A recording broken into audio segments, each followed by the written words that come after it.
Hello, I'm Kat, joined by Dave and Gio. This is episode 84 of TUF. What's up? Good morning, afternoon, and evening. Yeah, good morning, good day, good evening to everyone, wherever you are, and thanks for joining us. Yeah, So, as we today we are doing Skeleton Crew wrap up and other things. How is it? Everybody's good. Cool.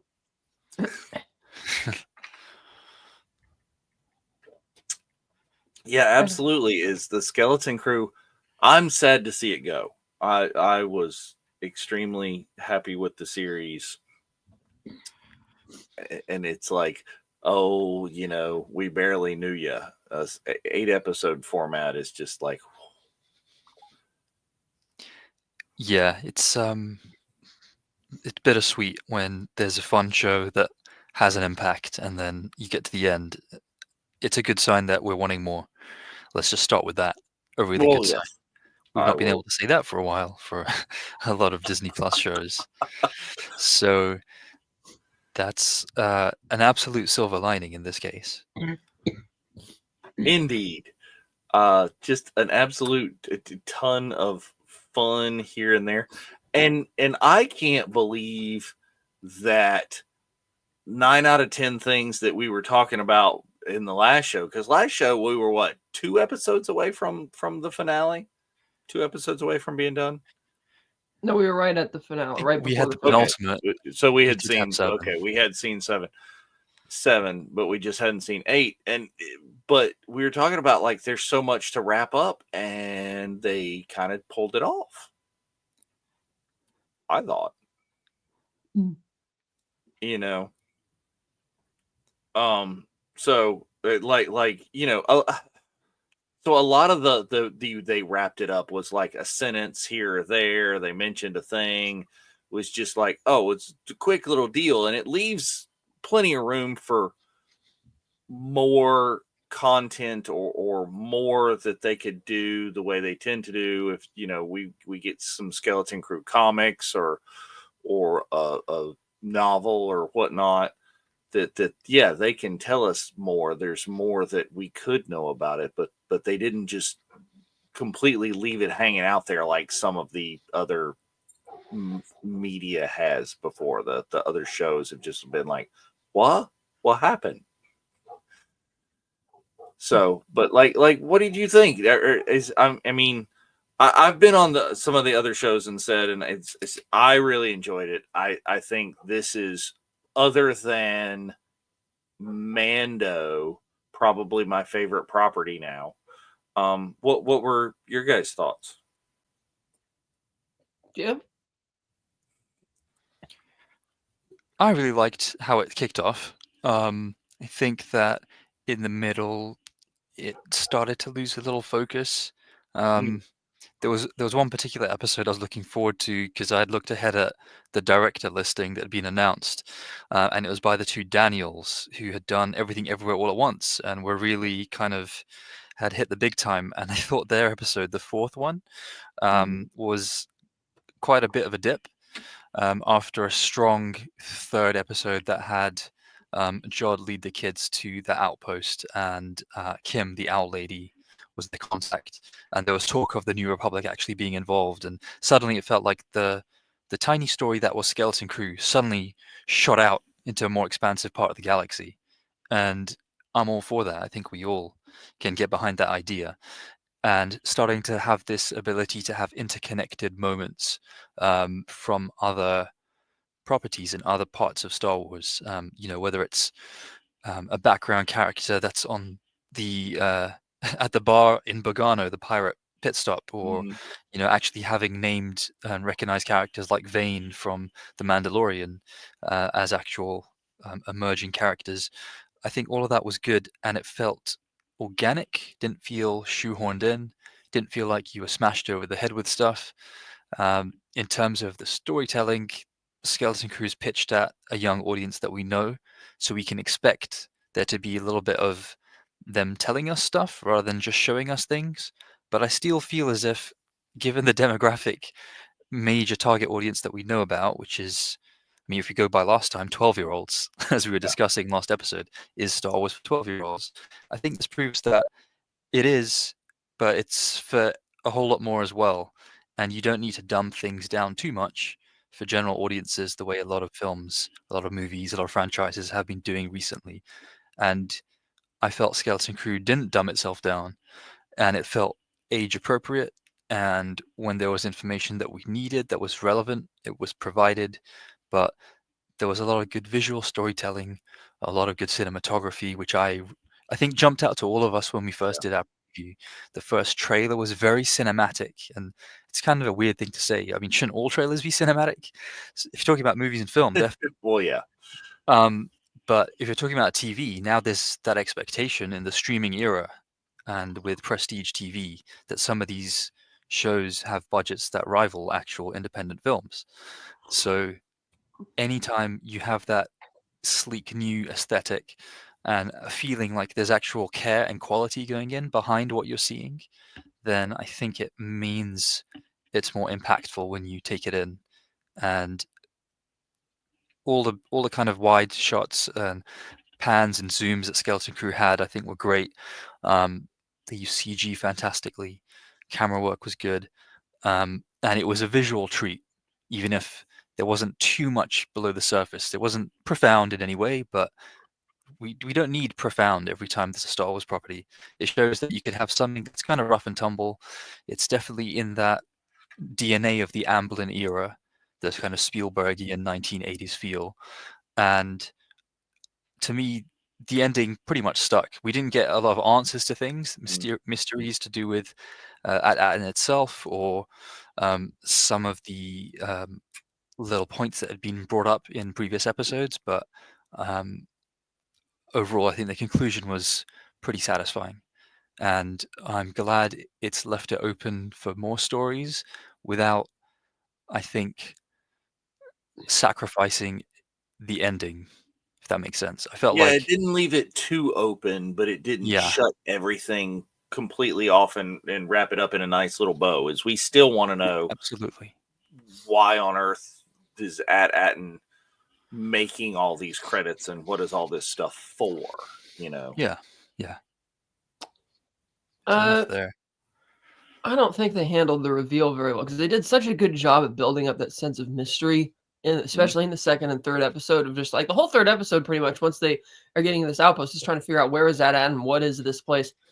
And when they reveal it, it's kind of matter of factly, kind of like not framed as a reveal. It's almost like you already know. Oh yeah, here's the blah blah. It's like, oh okay. Ending was a bit rushed. Like when John says you are now all under my control in the PA, I'm like, ah, here we go. And then they rush the ending within like 10 minutes. We're already at the climax, which, okay, I like the showdown between him and the kids, but it didn't feel as climactic as it could have been. It's like when you had that striking visual of that cathedral of gold, I'm like, oh man, this is badass. You got to top this, or either go inside there or you got to top the video. And they didn't really do that. I did predict, we were right in our prediction that Neil was going to shoot down the ship. Oh yeah. That was cool. Yeah, it's fun to see. I wish he'd gotten some more shots in. I think, like you said, is a lot of the things felt rushed. He could have been in there like blasting away for a little bit longer than that, but yeah. Yeah, I don't buy the logic that they would not be suspicious about having not made any deliveries for over 30 years, or almost 30, like 29 years, I think it is. It's like, because they said the last thing they heard was like the Order 66 thing, and I'm like, well, it's not like Camino where they're, remember when Obi-Wan went there and he was kind of weirded out that they didn't know Sifo Dyas was dead, and it's clear, not just literally from how slow they move, but their sense of time is off. Like they have like 10 years to them is like a week. It's not a big deal. Well, these are like regular people, like, and it's like, aren't you wondering why nobody's calling up to deliver? Because when you're a mint and you're making gold coin, whatever you're doing, you're constantly sending that stuff out. So I thought that was a bit odd that nobody's really unless they reveal somebody has been calling up, somebody else has been taking the gold for the last 30 years, which would be interesting to hear. I took it as it was a nod to the clone army, to Camino and how it is, and they just assumed that the first Jedi that shows up is the minion of Sifo Dyas, and it's just like, oh, he knows everything about everything. It's like I took it as a nod to that, and I just glossed over and moved on. Speaking of which, on a more at a level, I did go to the former Carson City Mint yesterday. Got up the crack of dawn to go there, and I got a silver planchette. And they pressed it right there in their 6-ton minting machine, fresh, right there with the Literally theme of the like day hot was off the John Fremont. presses. Yeah, theme of the day was John Fremont with his cannons. That was pretty cool. It's like, oh, got to go to the Mint. Didn't look as grandiose as the one in Skeleton Crew, but it was still kind of fun. I liked that they didn't redeem Jod. I love that. Yeah, I love that he. I mean, you get the sense that he's not a killer. I mean, he's a killer of certain Yeah. people. Well, He's he's a never gonna, killer. right, but he's not gonna kill the kids. Is what I mean. He's not gonna cross that line. Uh, so I like that they didn't redeem him. And when he's standing there looking out the window, seeing his plan failing, and he's kind of laughing to himself, I really liked that because he's like he can't believe that this is happening again. Yeah, His it felt in backstory, character. yeah, it was in character, and his backstory was, it was okay, kind of undercooked, whatever. Well, Uh, hopefully that's but one of the places that we could get more. Is that's one of the things that I want to know is who was the Jedi that was Jod's not really master, since they didn't teach him yeah, all that much. Is like who, Yeah, that's I what I did want to know. think, I want to know about yeah. that. I want to know about where the pirate captain from before that had the treasure hoard, where he got that lightsaber, like whose lightsaber was that, That's the thing, is they never revealed, like, did he just, because the ship was like sunk in a bog or whatever when the kids found it. So did he just crash there or do a control crash? Like, what exactly happened to him? Because there Yeah, were a lot of because it was people around, like, upside down. Was he one of the skeletons on board? There were some very piratey outfits on board that they used when they were the elders, the big fancy right, Johnny Depp turned up to 11 hats and that sort of thing. right. But it's like, that would have been a cool, because that was one of the big mysteries about, oh yeah, this captain went there and this great legend. And I was like, maybe if you had one of the skeletons look more overtly like One-Eyed Willie-esque, it would be obvious Yeah, that, oh, okay, that's the captain. But I right. thought it would have been nice to see. I thought it would have been a nice twist if the captain had somehow been involved in the Mint, because they weren't exactly clear about the timeline from when the captain went there, right? They just made it sound like it was a long time ago or kind of ancient or Yeah, I whatever. mean, and it had to have been a long time ago from the level of dust bunnies. Is Thronkill over here is making a couple of comments. If they'd trapped John in the vault, it would have turned into Scrooge McDuck. It just about did when all the Oh, you would have credits had kind of a start Bond pouring Oddjob down. fight in the vault, which is totally what they should have had because that vault was awesome. Yeah. Oh, it was. We could have, gotten more of that. But yeah, Tack Renaud, a legendary figure in the pirate world, who just boop, disappeared, gone, Yeah, whatever. and I loved how they were layering that mystery in the early part of the season, and I felt they kind of didn't. I mean, they, like you mentioned, they're wrapping up a lot of things with these quick sentences, almost like Yeah. they were in a rush. Because, like you said, with these 8-episode things, I wonder if it's like a mandate over there with certain shows. It's got to be 8 episodes. It'll be half hour. You have no more time to build this. And Well, it's and like, that's the thing about what Gio was saying about episode 4 is that whole thing just felt like thrown in there, and I was hoping at that point that it wasn't so thrown in there that we could have seen more of the 6 legendary planets. And if they had gone, episode hopping a little bit to the other planets, is that one I don't think would have felt so weird and out of place if that was just the goal. But it seemed like that was a lot of potential story that was just left out, mm, and I mean, we'll probably not know if that's what was intended or what. mhm. So, I mean, if those things there, yeah, like you said, is it a mandate that it has to be 8 episodes? I mean, Andor doesn't. Andor's 12, but Yeah. Andor's telling a whole lot more story, and we're hopefully going to get a whole lot more cool Andor shortly in about 11 weeks ish. Mm. So be great to know and see why exactly is does it have to be that way? Why aren't we telling us this story? Is it budget constraints? Is it people don't think that people are going to watch more than 8 episodes anymore? I don't know. Well, Obi-Wan was like, what, 6 episodes? It was Yeah. short. I don't remember if it was 6 or 8, but there was Yeah, I not. think it was. I Just think it was 6. 6. Yeah. Yeah. Yeah. But then I mean, people are beforehand, it still didn't bug. begging for more of that. I mean, before it bugged me on just a superficial level, like, oh, it just feels a little short. They can make it longer. But this, it felt like, again, the way they're wrapping it up as quickly as possible. Since it's like, I feel like you could easily mine this for more well, not content, the dreaded word content, but more really rich material without running it into the ground. Yeah. A little bit more story. Yeah. Well, Definitely. yeah, that ending battle could have been much longer. It's is regardless of if we couldn't have 8 episodes, we can only have 8 episodes. Who's to say why couldn't that episode have been 20 minutes longer? And we gotten more of that. Yeah. I don't know. I Yeah, mean, it used to be something that we almost expected, that a season finale was longer, whether it was back on regular kind of network TV where people would order 24 episodes a season. Even back then, the finale was always a little bit longer. There was some kind of anticipation for some dramatic payoff or conclusion. So when you've got the shorter format, 6 episodes with Obi-Wan, 8 episodes with The Acolyte, we really need something a little more substantive at the end, to feel like there is, if there's not, specific resolutions to everything. And we don't need that. We don't need over explaining. We don't need everything, the rug pulled and everything revealed behind the curtain every time. It's good to have some mystique and some mystery. But as you mentioned, it could have felt a little more climactic if there was a longer action set piece, or just a little bit more going on besides. It felt like a lot of the finale was just Jod kind of cackling gleefully in front of the kids and then the parents' faces, Yeah. until someone came close enough to a particular weapon or panel or a lever to do something dramatic. And if you've got more time in the finale, then as Kat's been saying, the pacing will be more natural. You don't. It doesn't need to.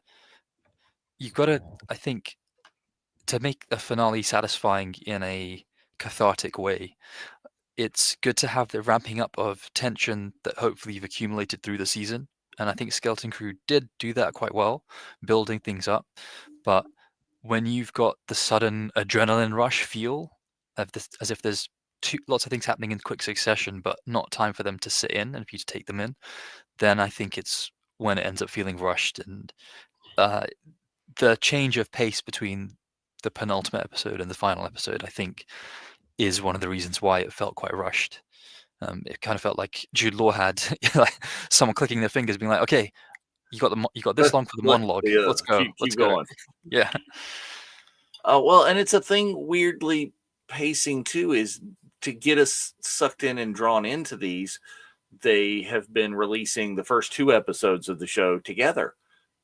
Why does that have to be 2 episodes? Why does that count from our count? Why can't the first episode just be a longer episode if you want to get us drawn in? It feels like there's just some weird arbitrary rules here. And Yeah, and if I've there's heard. reasons beyond that, I'd just like to know what they are. And since Andor doesn't seem to be held to those standards, and I've heard that they're going to be outsourcing some more of their production to England, which I've heard recently, for some of their shows. And if that's true, maybe they'll be free I'm of the pretty same sure constraints over there. from sources that I've heard that's pretty much is true. Is the majority of the Disney Lucasfilm content that has been being made kind of in the Southern California area is kind of it's packed up and it's headed for England, which is where Andor was filming already. So I that's wonder if going they'll to still be be beholden to those rules because Andor, certainly. Well, then again, the Acolyte was beholden to that too, and that was filmed overseas. So I don't know. We'll see. right. So yeah, I don't know. Is it's a thing from one to the other, or whether Andor had got more time because they were doing the shorter arcs, every Mhm. what is it, 3 or 4 episodes is Yeah. that's a contained arc, that's a Yep. contained arc, that's a contained arc. So I It's don't kind of know like the that it just episodes when they went to the spa. Also, that could have been just one episode instead of split into 2. yeah. To give us more, another episode, free episode to work with. Yeah, that could have easily had more stuff in there. I mean, I wonder if it's a thing with how often they switch directors. If there's just directors are given so much content and that's how they choose to break it up, you know, is the spa isn't 2 episodes because that's, the one amount of story that's given to Bryce Dallas Howard. And I don't know. Break it up That's for like salary Yeah. reasons or something like that. Spread out it's the money, possible. maybe. It's possible. Yeah. Yes, I think it is a shame because the Manhattan Beach location for Mando. I think the quarry there is in the Southern California semi LA area where they did the Obi-Wan Anakin fight rematch battle royale. I don't know. Is I do think that whenever they get their next show going, they need a major change in the style of how they do it. Like they gotta abandon these 30-minute formats and these rushed 6-8 episode seasons and Yeah, this really format's give a not the fleshed one. out. Because yeah, Skeleton Crew's more aimed at kids, but even the ones that weren't exclusively aimed at little kids still have the same problem. Again, except for Andor, and I don't know why. Well, and yeah, hopefully we will see that Andor is still on Andor's timetable and it does what it does. But I suppose, what are we looking forward to beyond Andor? Is the next series we could potentially get would be Ahsoka season 2. I think that's all Potentially. that's kind of been announced, unless there's some sort Yeah. of surprise something, which we may see at Celebration. An announcement of whatever else will be next, because that'll They be did right just there at announce that point another. where Andor is debuting. Mhm. They did just announce they hired yet another writer for the Ray movie. Yeah, I saw that as Yeah, well. George So, Murphy. I mean, potentially encouraging that thing's still out there and happening. It's not Oh, going to get shelved. and James Mangold's Dawn of the Jedi is supposed to start filming this year, I think. Okay. So, So that was, I believe I did read that. So that will be, that's his next project now that he's finished with the Dylan biopic. Right. Who's the hired writer for the Ray movie? George Nolfi, I think his name is. I think Ocean's right 12 there in writer. the comments mentioned the writer of Ocean's 12. So, somebody who has experience in taking a story and material that's already out there. This is where this story is, and these are these established characters. Let's take them and let's do this with them. And um, you know, Ocean's 12 is probably one of those. I don't know if I would say it's one of those where the sequel surpasses the original, but it's definitely one of those where the sequel is just as good. And Mhm. it's doesn't, it's not a sequel for the sake of being a sequel. It Yeah. does pick up and move the story and do something else with those characters that's cool. Yeah. Yeah. Yeah, I agree. It's a good expansion on what a classic remade film already reestablishes. And that, in a way, is kind of what the position of Ray's Star Wars film would be, isn't it? It's an expansion on something that we know well. And you could argue that Force Awakens was kind of a soft reboot of A New Hope. It So really it's was. kind of similar to the Ocean's 11, Ocean's 12 thing. It definitely So was. yeah, Yeah. I was just being a little tempted there. We know it was. We'll call it as we see it.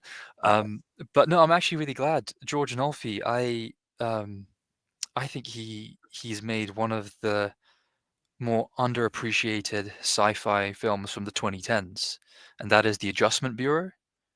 I don't know if I you've don't both know that I've seen it. Yeah, I seen saw that. that. Okay. Yeah, it's a nice little nugget of a film. I just rewatched recently, and that was written and directed by George Nolfi. So as soon as um, you told me the name, I thought, hey, actually, I'm glad to see this person get some more work, and I hope they Mm. stay involved in the Star Wars project, because The Adjustment Bureau is a good adaptation of a sci-fi short story, and I think if you've got someone who can adapt something like a Philip K. Dick short story for a Hollywood style regular feature film, then hopefully they can do something good for um, for Daisy Ridley and the new Jedi Academy era, or whatever we're calling this film. The Rey movie, I think, is The Ray movie. how Yeah, everyone that's pretty will- much what it's called at the moment. will refer to it until they reveal a title. But Well, yeah, and I mean, there's so many things that you could. Is that going to be episode 10? Is that going to be a story? Like, you know, who Mhm. knows what that could be? yeah. Thronkill mentions in the comments Matt Damon. Yeah, Oh, yeah. George Anolfi's worked with Matt Damon then. So the Adjustment Bureau was Matt Damon and Emily Blunt starring film. And he was also involved in the Bourne Ultimatum, so rounding out the original Bourne trilogy as a screenwriter. So yeah, he's got good credits to his name, and hopefully he can give us something good for the Rey movie. Yeah, I mean, I have a that'll be vote of good. no confidence that it's going to work out. I I was exactly there with you. As soon as it was announced, I thought, Like, I'm sorry, you've already burned us. You've announced this movie. You were very enthusiastic about it. You got a great showrunner from Peaky Blinders, Stephen Knight. It was great. And oh, we don't like a single thing about your script, but you announced it already, and we're very enthusiastic about it. Oh, we need to get the script right, but you already announced it 9 months ago. So yeah, no. You've had your chance and you failed. You do not collect $200 because you did not pass go. Yes, straight to yes. jail. Well, Straight to jail, and no, I you do not think- get I think- access to the community chest. Still somewhat straight to encouraged screenplay jail. because they've hired him as a writer, but not as the director, right? So we have a writer Right. writing and potentially another a director directing, which is what we always, sit here and like shake our fingers. Is that's what you need? Is let's get somebody to write it. Let's get somebody to direct it. It does not need to be the same people.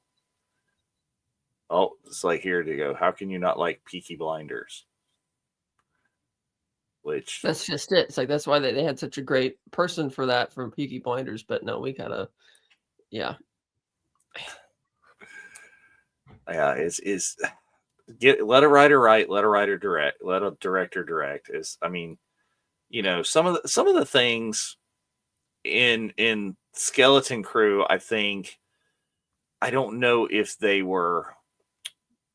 I'd love to know who wrote and suggested all the little things because we had great little Easter eggs here and there, but also things that seemed like missed opportunities. Again, we didn't even get an allusion to Hondo Onaka. Another really deep cut that would have been cool was if you don't want to go Hondo, you could have taken the opportunity to introduce Jackson or allude to Jackson. You could have tied these pirates to Wait, are you talking the Nile, Jackson? Is Jackson which one's Jackson again? the Green Rabbit. Okay, I was thinking it's a big green rabbit. Green rabbit show up. I mean, that'd totally work Our for a grass kid show. colored bunny. But yeah, it's like I'm not entirely sure who came first. I think it probably was Jackson or Bucky, not Bucky O'Hare, but Jackson and Bucky O'Hare. Thronkill's got an interesting thought on this in the chat. Let's look at here. A lot of things. A lot of things. Yep.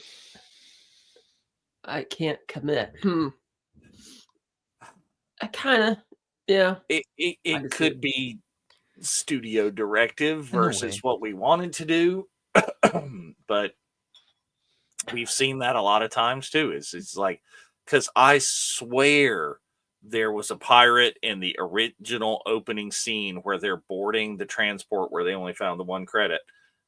There was a pirate wearing Hondo Onaka's helmet. I mean, just you see the shadow in the back going, whoa.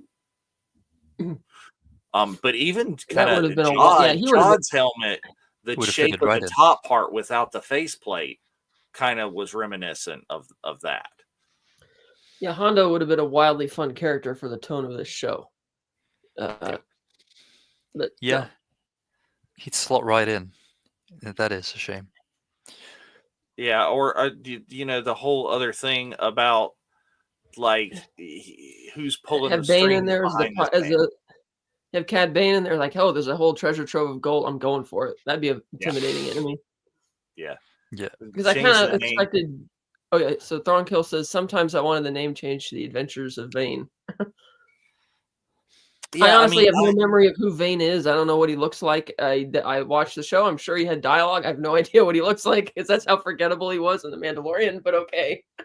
well, Vane was not.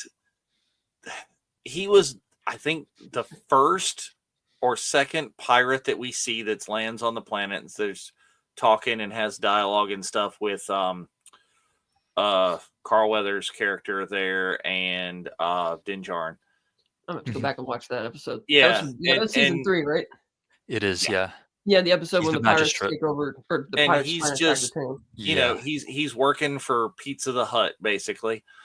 Oh yeah, Gorian Shard. Yeah.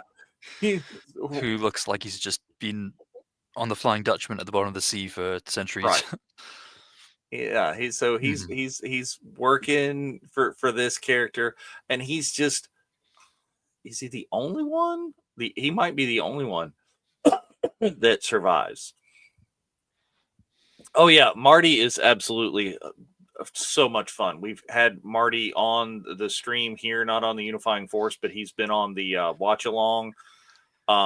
He's great to talk to, has really cool stories, and it had him appear at the Boonta Eve special that we had at Scum and Villainy in Hollywood, and Marty is absolutely great, and we look forward to times and places in the future where we may be, seeing Marty again. Things. Potentially. Yes.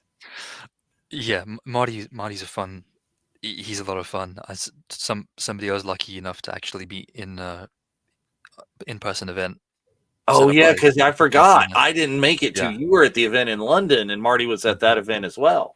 Yeah, he's a fantastic guy, lovely character, charming and full of good little stories as well, and also happy to spread sprinkles of potential what ifs around without just whets your appetite for more Star Wars, which is really what you want at an event like that. And Marty totally got like me in trouble with Urkel, is with Jaleel White, is because Marty went ahead and signed a Skeleton Crew piece, a cast piece, like in London before it was a thing, and then I try and present that exact same cast piece to Jaleel before it came out at a local con. And he's like, "Where did you where did you get this? Where did you hear?" Like, did you say you didn't tell him? I'm sitting there going, it's okay, sure. I know people. There are people. Look, I've already got a signature on it. Marty Matulis has already signed the thing. It's all right. Yeah, which is your coy way of throwing him under the bus, Julian. I totally was, and I was just like, well, I'm trying to encourage him, and he's like, okay, fine, I'll sign this. It's like, what do you want on it? Well, it's like, oh yeah, just give me a name and character name, and he's like, no. You're not getting that. Which ultimately would have made a difference because he's barely in it anyway.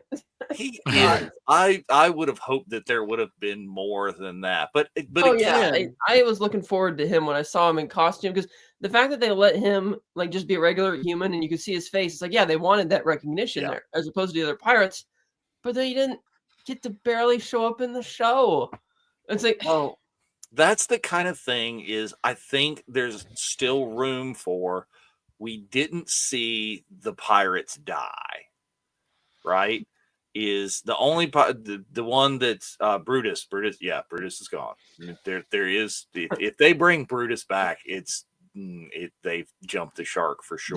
They jumped the shark when they said Reva lived from getting stabbed through the stomach, and that Vader was in a mood to spare Jedi at Order 6. Like, no, he wasn't. He ain't spared fools during that march. It was a lightsaber straight into the liver. Another vote of no confidence. They're aliens. It's a demotion in the Empire. Have the same anatomy, which is why Brutus, you could say in a contrived way, might live.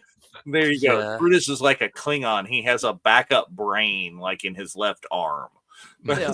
Or have him as a head in a jar. Old West style, or maybe even Futurama style. He can have mechanical legs to move around. I honestly still have a hard time getting on board with Darth Maul living. It's like I still can't really get there with that. It's like, no, you could say he's an alien, but it's like he was pretty dead. Yeah, that same thought went through my mind recently.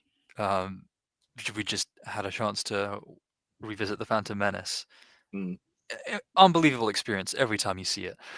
But yeah, just those extra seconds where you see Ewan McGregor look at Ray Park, and Ray Park's just wincing, and he's just been cut in half, and the seconds feel a bit longer before he plummets down Yeah.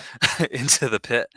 And it's funny because they CG animate Darth Maul as spinning around, and you see him kind of like wave his arms, and then he disappears, and then look, we got amazing stories with Darth Maul in the Clone We Wars. did. Let's leave it We there. have to overlook the It was craziness of incredible. Spider Legs Maul. Well, Skips has makes a no solution in the chat. Yeah. Oh it makes yeah, no sense at I all. saw Skip's just sitting there like The the clone clone of of Brutus. Brutus is like, yeah, And we can make it all epic Greek tragedy and have him be the villain too, but Yeah, I there. mean, yeah. oh, and then then we've As got long the as he's pirate not a woman in twin. the white armor, also the same sort of character. Storm Mhm. Ragnarok Grandma. Yeah, is this what Spencer harps on all the time is if you're in one Disney property, Disney is turning into Disney Lucasfilm, whatever the old kind of studio system that used to be is they're going to use you in multiple properties. The Disney trifecta is becoming more and more common. It used to be just a thing is for people that have been in, oh, you're in a Disney property, you're in a Star Wars property, you're in a Marvel property. It's becoming Highlight it, Dave. oh, Mike, Brutus. Yes. Oh, that is a deep cut right there. And if we ever get Luke, oh my dear gracious. That's the story for Someone another fell asleep time early. where Maz Kanata got the lightsaber back. Is like, yes, Luke was cloned from the hand on the lightsaber thing. Oh, that reminds me, there is another big piece of Star Wars news that dropped before since our last episode. Revenge of the Sith returning to theaters for 20th anniversary this May. Yes. That is going to be epic. That will be extremely fun. Yes. There's so I many. expect that to be another wide release for a big wide release like they did for Phantom Menace. So that should be cool. Yeah, I would hope it would be a bigger release than some of the releases that they've had for like the Skeleton Crew premiere and this and that. Is like, the closest theater for that was 6 hours away from where I live. And it's just like, right. Yeah, and I don't know why they keep doing things like that. Because it's like, given how, they chop it up into 2 episodes, which don't really feel fully satisfied in terms of the it's like, why are you doing that? It's like the first 3 episodes edited together feels like a good chunk of like a little movie that really buys into the mystery. It gives you the hook. It gets you, wow, this is exciting, and building up that like that would be a great hook to put out in a theater. But that's why I haven't really looked to even see if these types of things are going on in my area, because I'm used to how these first episodes tend to go on. Yeah. Like, but yeah, that will be extremely exciting. And of course, news that happened that since our last episode, news that just happened, I think this week or last, is the Skeleton Crew cast is appearing at MegaCon Orlando. They've got all the kids, and Jude Law will be appearing, and I'm assuming and hoping that they will be appearing together. I don't think I've seen yet if there is a whole group photo op, which would be amazing.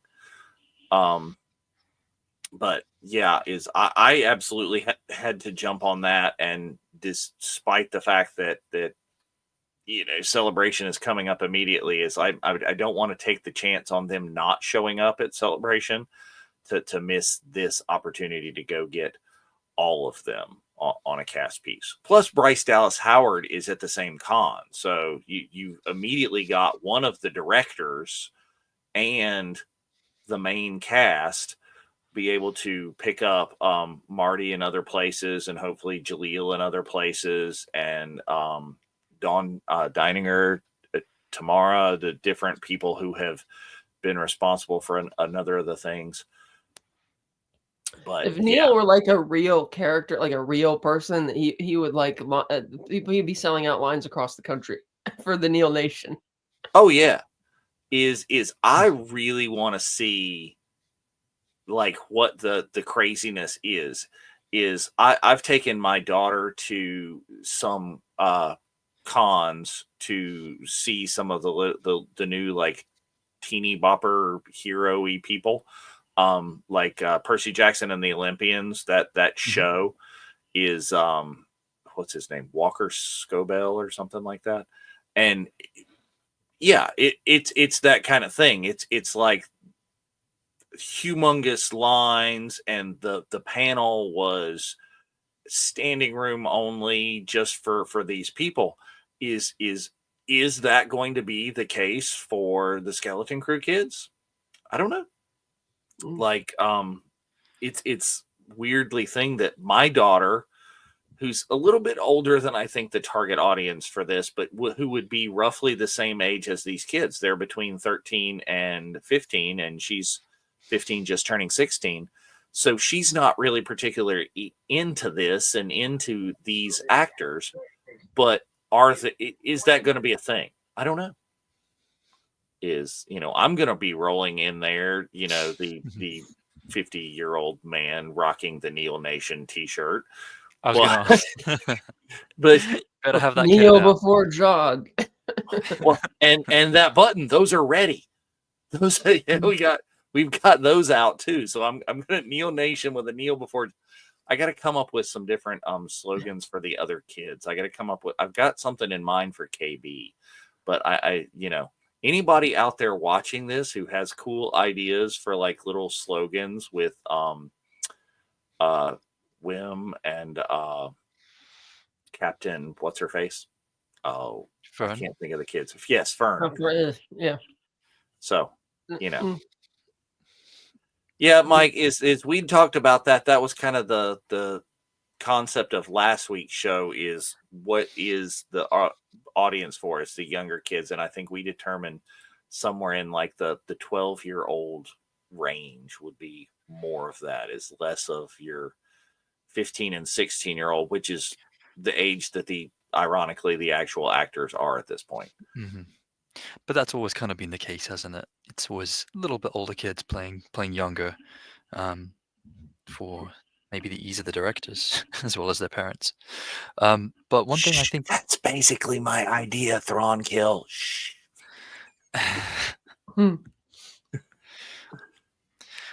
Keep going, Gio. Sorry. Just out of interest, so in terms of what you'd get signed, would it be your own pins? Or so do you have what I'm specific planning merch on that you getting want? signed is, I was a member of like the Disney Rewards Club that they had for a while, the Disney Film Rewards, where every time you watched a film or did a certain thing and put it into their website, you gained points. And you could well, they canceled that. They got rid of that a couple of months ago.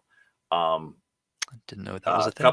Couple months before Skeleton Crew, and the last reward that they had was a full size, like 24 by 36 or 27 by 40, something like that, one sheet for Skeleton Crew, and it's the one where it just has the onyx cinder and the silhouettes of the kids like running towards it. So it has all this massive space that's going to be perfect just to have all the signatures. A lot of people have been seeing there's the ones that have the face posters that have the picture of SM33 and Jude Law and all the kids. Those are just so busy that I don't know that there's enough signing space for what I want to do. So I want them all on this giant one sheet, and I'll have room for every little minor character and minutia and all the creature creators. I can get John Goodson, who designed the Onyx Cinder, on there, and all of these people. I got an email about design. I got an email in September about the end of the Disney Rewards program. It's like, quick, use your rewards before they run out. Yeah. And I followed the link, and I went there, try as I might. It was impossible to find where my points actually were. It's like they kept telling me, "Oh, you need your point." I went to my account, and it's like, I'm not reading. It didn't say that the account balance was 0. There was nothing listed for the account. So it's like they did something weird with their website. But I rarely took advantage of that because I wasn't making enough Disney purchases to be worth redeeming them. But again, Mike's right. It's like, again, Disney getting rid of stuff and asking you to pay Yeah. more money for less, less product and things going. Yeah, so it's kind of upsetting. But just how? Oh, here's something we could do for fun. Mm. Over under 60% that we have Neil plushies flooding the stores by the time Easter rolls around. It's not out of the realm of possibility. I've seen, I don't know if it was on our page or another, is people are making their own DIY Neil plushies. Oh, yeah, that's going to upset the mouse. They're going to rush to get theirs out too. There. Yeah, they'll shut them out DIYing sooner. them because they're not out there. I'm looking, if that happens, is Krista from CRAD is going to be all over that. Is we're going to have a new family member to cruise around with Chip and Fisher if we get the Neil ones. Thornkill has a couple something to say about the Neil thing there. Oh yeah, it's like, oh, we got Fern. Yeah, I was I'm thinking not that just too. a plant. This is like, there you go. Put your stuff in my. I don't know. That's that kid's like 13 years old. That's a little bit. that's a little bit sketchy, right there. Well, if your mind goes to the gutter, it might be. Otherwise, it's like kids hide your coins in there or something. Right. Yeah. But yeah, I would let children do that. Okay, sure. Maybe my child can wear that, but He's picked up some smuggling habits from being on the pirate station. Yes. But I was thinking more like the elephant trunk. Oh yeah, I know. Okay, both things right there in the mind.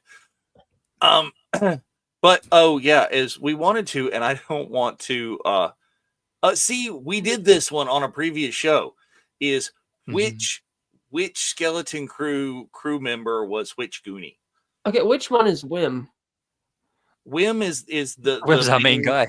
The main little boy that we he's the boring guy. Yeah, he ain't Chunk. Started up the thing. Neil was kind of like Chunk, but Wim kind of ended up being Chunk. Chunk is fun and funny and panics and freaks out all the time, but in a way that's like really funny. Yeah.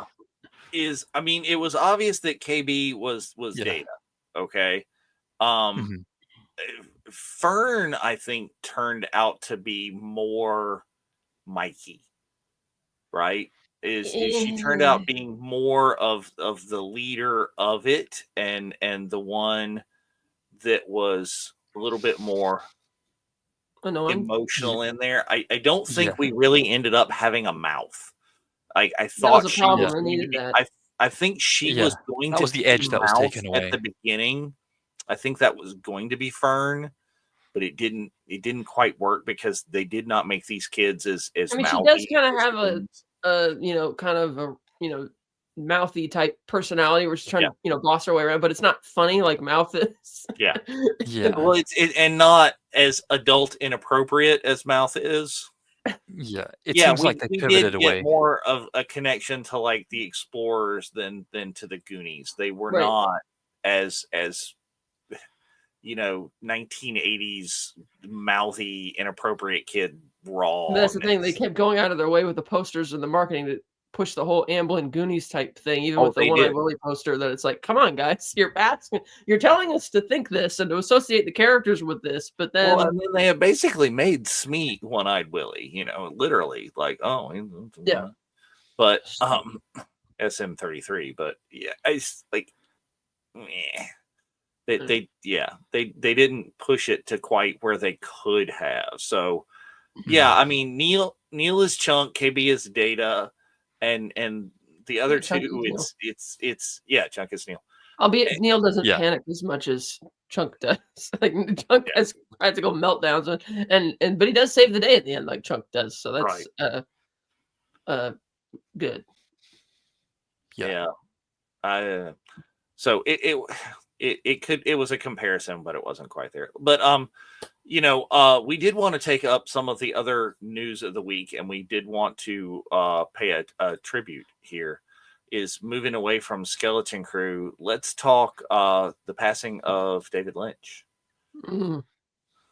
Right, here he is, in the classic Twin Peaks setting. That's where I remember him from, mostly, even more so than Dune, is just the Twin Peaks, and he revisited that story so many times. Is He because did. you got Twin Peaks, you got Fire Walk with Me, and then years and years later, wasn't there like a Laura Palmer? Was it a series? I think Was it so, but next month there is a big Blu-ray box set of the entire Twin Peaks collection, including Firewalk with Me and all those others coming out. I remember him, of course, from Eraserhead, which is a student film. He was living in the horse stables at Greystone Mansion in LA while he was filming it. He which is a very weird movie. I don't even know what it means, which is true to form for David Lynch. Most people, his films are anyone know what- indecipherable. Yeah. I can't remember which one it was, but one of his movies screened at a festival and they accidentally put the reels in the wrong order. And he was thrilled to hear this because it made it even more indecipherable. As most It's what he did the first time. about that. Well, I mean, Yeah. that was Twin Peaks. Is like, are there any answers to that in general? Like, that's the ultimate of every time you thought you got an answer, you went left field for everything. Yeah. And the characters in that were just such the level of quirky and strange and out there. And this was in the early 90s before that was like a thing. Oh, yes, Thronkill. Agent Cooper rules. Absolutely. Oh, yeah.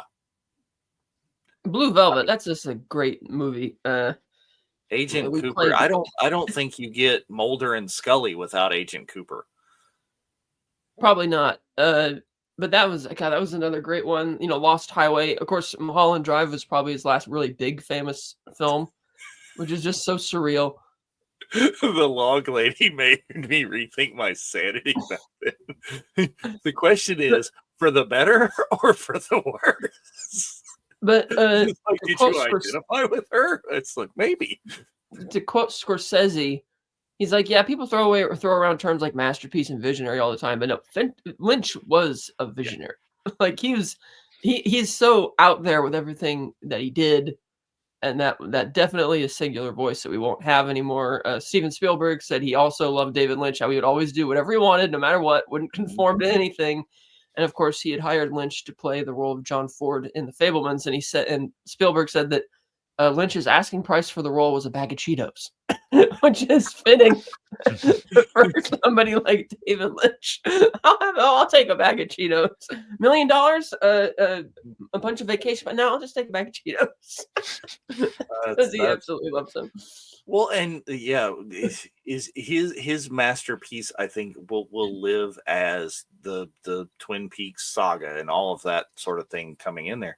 But Lynch was the 80s Dune, right?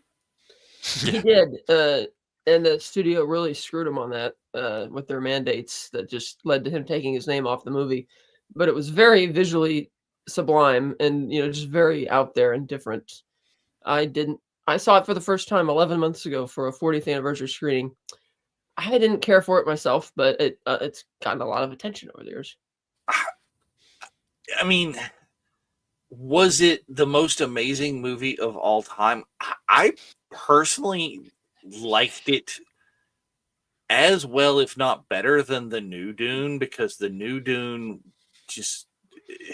It's about looking pretty and sounding pretty, but it's very distant with its characters. Yeah. It's like stuff's happening, but I'm not really connecting. Yeah. One term I'd use for the modern day Denis Villeneuve Dune is it's ambient. So it kind of projects visual and auditory immersion without giving you substance under it. Whereas I think David Lynch kind of thematically was the opposite, and he is surrealist and bizarre, and it makes you question things. And I think that kind of storytelling, I think, is what I'm getting from what you're saying, Dave, about his version of Dune just sticking more to you. Is his version of Dune was, for its time, it was like the original Battlestar Galactica. It's you see where he's trying to go with the resources and of his time and what he can do. And exactly, Thronkill, this is what I'm talking about, is I didn't want Well, Zendaya in the new Dune. Is get me somebody who I didn't know who was, who can act. And that's the thing is it's like another problem is that character's role in the second movie that Denny did is to be Captain Obvious and make a bunch of statements. Basically, literally stating the themes and the morals of the story out loud at every turn because Denny doesn't trust the audience to be smart enough to figure that out for themselves. Which he did in the first Dune, which he did in 2049. So it's kind of on brand for him, which is unfortunate because like great science fiction is very thought provoking, not spoon and feed.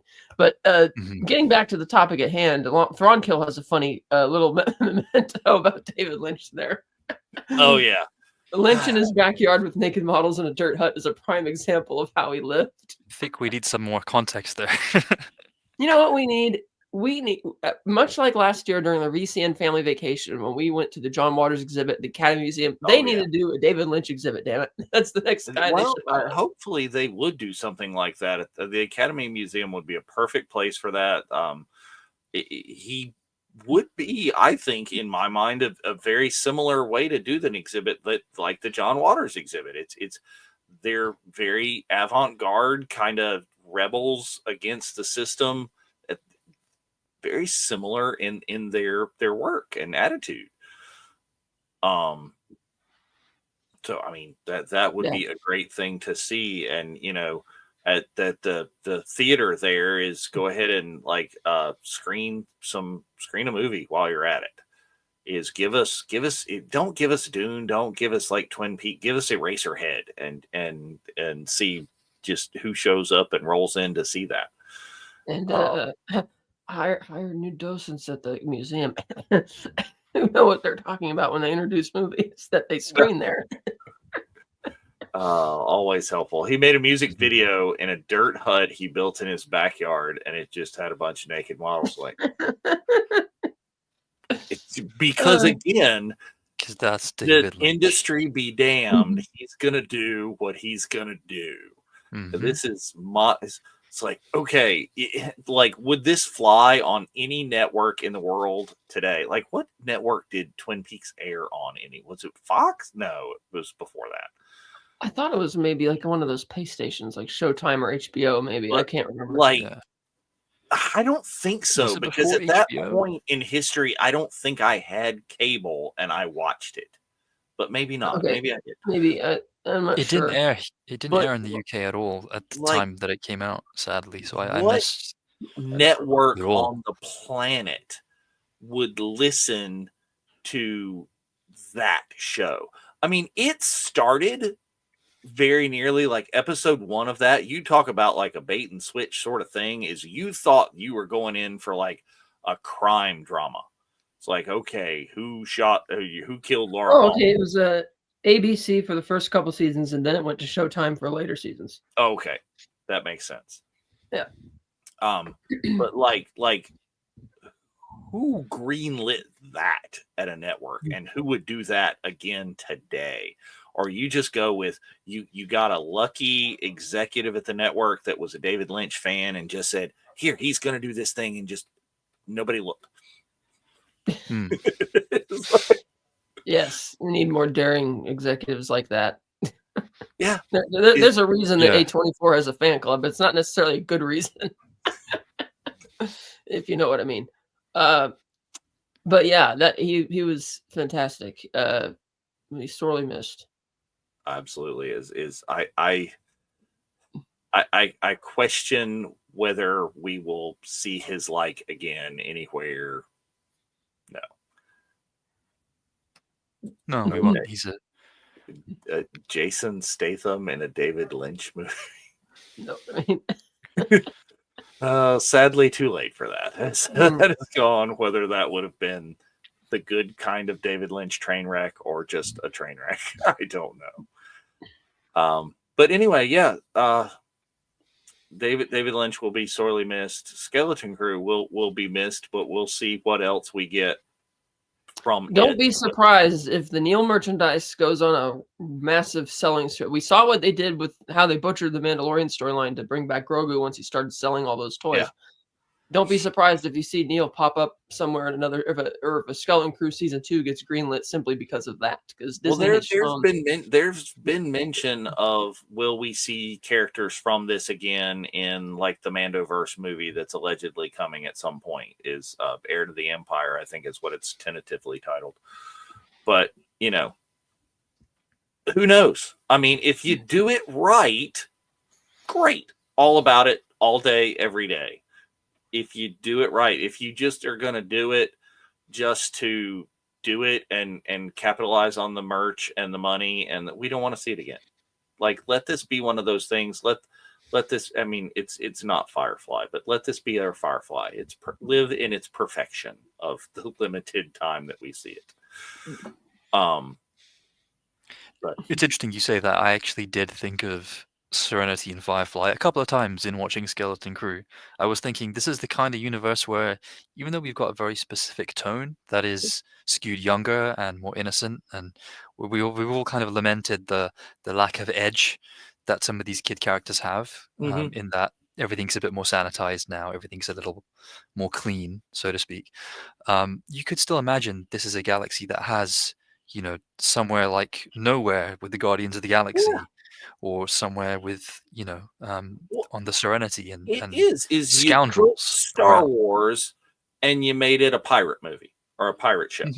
Is Serenity, Firefly took, a Star Warsy, Star Trekky kind of thing and made it a space western. It's a genre within a genre, and go. And this could be done so well, or has been done so well these couple of times. Do that again. Take Star Wars and give it to a couple of X-Wing pilots and the New Republic and make it a buddy cop movie. Okay, right there. Yeah. But yeah, so we hope we see these things in the future, and when we do see these things, we will be back right here to talk about them. Thanks so much, guys, for watching. We're really enjoying doing these shows again live because of the comments and your comments and everything that you bring to the show. It makes it so much more fun to do it that way. So thanks for being here. And we will return Sunday, February 9th. We may not return Sunday, February 9th, or I might have to get you a producer, because that's when I I'll be seeing this, or I'll be coming back from seeing the Skeleton Crew at that point. Oh, right. Yeah, that's when I'm coming back from MegaCon Orlando. So we may have to figure something out for that. We may have to do a pre-record. We may have to get you guys a producer, or then we will see you for sure on Sunday, February 23rd. Yes, we will see you again. We will be here on a Sunday in February. All right. Thanks a lot for everyone. Thanks for joining us. May the force be with you all. Always.